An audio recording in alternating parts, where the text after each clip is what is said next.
Protecting the health of Georgia's forest lands is beneficial to the air we breathe and the economy as a whole.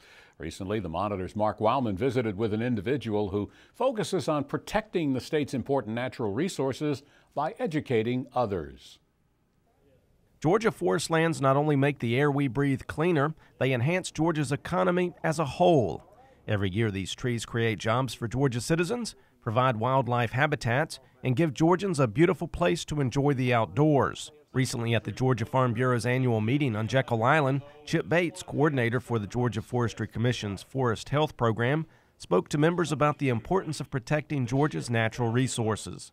The main thing that we try to do is we work with different agencies, and we try to form partnerships either with our federal partners, with APHIS, Animal Plant Health Inspection, the U.S. Forest Service, so that we can work with these different agencies to assist the landowners in the state of Georgia. He tries to encourage landowners to use good land management practices and to seek help from the Forestry Commission if they have any questions. Our primary goal is to work with the landowners to try to fight the new non-native invasive plants, animals, and diseases that are coming into the state. And our whole goal is to try to be a service to the landowners so that they have a one-stop shop when they come to our agency so we can work with them to get rid of these pests. Landowners across the state faced many obstacles after the spring storms in 2011, and Chip says the damage from those storms might be seen many years from now. With the storms that we had back in April, and most people have forgotten those by now, but in the storms of April, we lost 160,000 acres of timber in the state of Georgia.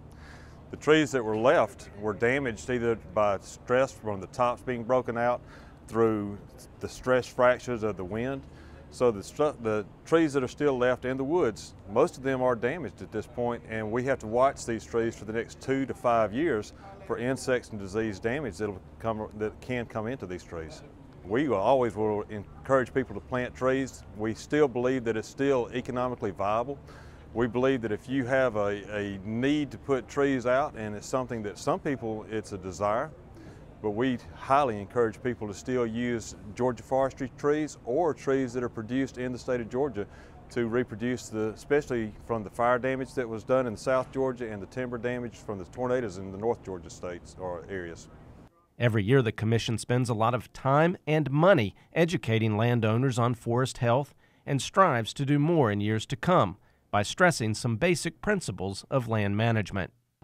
If you can keep a forest healthy and in a managed state, that's by doing thinning, doing the right rotations, and to try to keep the insects and diseases out of the timber, then you won't have a long-term problem. So if I can encourage somebody to do something today to keep that forest healthy, then that's what we're trying to get the message home, is to take care of it now so that we don't have to deal with the problem 5 years or 10 years from now.